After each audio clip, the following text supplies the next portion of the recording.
अवधूत चिंतन श्री गुरुदेव दत्त श्री स्वामी समर्थ। मी शीतल तुमच्या सगळ्यांचं आपल्या चॅनलमध्ये स्वागत करते आणि आजच्या सुरुवात करते। मंडळींनो, येत्या 26 फेब्रुवारी रोजी महाशिवरात्र आहे, म्हणजेच उद्याच।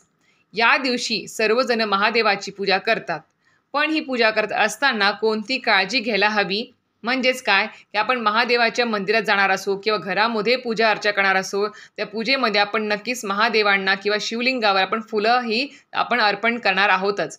तर नक्कीच ती फुलं वाहताना कोणती फुलं ही महादेवांना प्रिय आहेत आणि कोणती फुलं प्रिय नाहीत हे पण आपल्याला माहिती असणं गरजेचं आहे। कारण नकळतपणे प्रत्येकाकडून नकळतपणे का होईना नक्कीच माहिती नसल्यामुळे आपण आपल्याकडून त्या चुका घडतात आणि आपण नको ती फुलं महादेवांना समर्पित करतो किंवा वाहतो शिवलिंगावरती। तर त्या चुका होऊ नये उद्या आपल्याकडून, कारण की खूप मोठा दिवस आहे उद्याचा। त्यामुळेच आजचा हा व्हिडिओ आहे, त्यासाठी नक्कीच व्हिडिओ पूर्ण बघा, स्किप न करता बघा, जेणेकरून तुम्हाला संपूर्ण माहिती व्यवस्थित कळेल। चला तर व्हिडिओला सुरुवात करूया। तर मंडळींनो, फाल्गुन महिन्याच्या कृष्ण पक्षाच्या चतुर्दशीला महाशिवरात्र हा सण साजरा होत असतो। हा सण मोठ्या उत्साहात साजरा केला जातो। यावर्षी महाशिवरात्र हा सण 26 फेब्रुवारी 2025 रोजी म्हणजेच बुधवारी म्हणजेच उद्या होणार आहे साजरा। तर शिवरात्रीच्या मुहूर्तावर अनेक जण पांढरे कपडे घालून उपवास करतात आणि भगवान शिवाची पूजा करताना दिसतात आपल्याला। तर महाशिवरात्री दिवशी म्हणजे शुभ प्रसंगावर भगवान शिवाची विशेष उपासना केली जाते। भक्त या दिवशी भगवान शंकराला प्रिय असणाऱ्या गोष्टी देतात आणि आशीर्वाद देखील घेत असतात। जर तुम्ही देखील मंदिरात जाणार असाल तर भगवान शंकराला कोणती फुले वाहू नयेत हे नक्कीच जाणून घ्या। तर मंडळींनो, हिंदू धर्मामध्ये पूजा करताना देवाला फुले वाहिली जातात। महाशिवरात्रीला देखील भक्त पांढऱ्या रंगाची फुले शिवलिंगावर वाहताना दिसतात। पण तुम्हाला माहिती आहे का, भगवान शंकराला अशी काही फुले आहेत जी अजिबात आवडत नाहीत। आता ही फुले कोणती आहेत ती आपण जाणून घेऊयात। तर सर्वप्रथम आपण कोणत्या फुलांचा उद्या वापर करायला पाहिजे आहे, म्हणजेच कोणती फुले ही आपल्याला अर्पण करायची आहेत महादेवाच्या पिंडीवर किंवा शिवलिंगावर, ते आधी जाणून घेऊयात। त्यानंतर मी तुम्हाला कोणती फुलं वाहू नयेत याबद्दल माहिती देईल। तर सर्वप्रथम जे आपल्या उद्या मंदिरामध्ये किंवा घरामध्ये पूजा करताना फूल वाहायचं आहे, जे महादेवांना प्रिय आहेत ते तुम्हाला सांगते आहे। तर सर्वप्रथम येतं ते म्हणजे शमीचं फूल।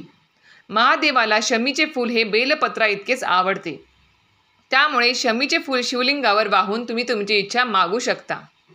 दुसरं आहे रुईचे फूल।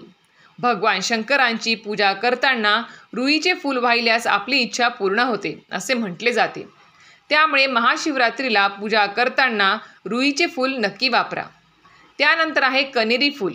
शिवाच्या पूजेमध्ये कनेरी फूल असणं हे शुभ मानले जाते। असे म्हटले जाते की पांढरे आणि लाल फूल वाहिल्यामुळे देव प्रसन्न होतो। त्यानंतरचं आहे धोत्र्याचं फूल म्हणजेच धतुरा फूल। धतुरा ही भगवान शिव यांच्या प्रिय गोष्टींपैकी एक आहे असे मानले जाते। त्याचबरोबर असं म्हटलं जातं की शिवलिंगावर धतुराची फुलं वाहताच एखाद्या व्यक्तीला पुण्य लाभत असते। आता यानंतर आपण जाणून घेऊया की कोणती फुलं आपल्याला वाहायची नाही आहेत। तर सर्वप्रथम येतं ते म्हणजे सूर्यफूल। शिवलिंगावर सूर्यफूल वाहण्यास मनाई केली जाते, कारण सूर्यफूल हे शाही मानले जाते, त्यामुळे शाही स्वरूपाशी संबंधित असलेल्या गोष्टी शिवपूजेमध्ये वापरल्या जात नाहीत। त्यानंतर आहे कमळ फूल। भगवान विष्णू आणि माता लक्ष्मी यांना आपण कमळाचे फूल वाहतो, त्यामुळे शिवलिंगावर कधीही कमळ फूल ठेवू नये असे म्हटले जाते। त्यानंतर आहे कंटकारी फूल। धतुराशिवाय कोणतेही काटेरी फूल भगवान शिव यांना देऊ नये असे म्हटले जाते।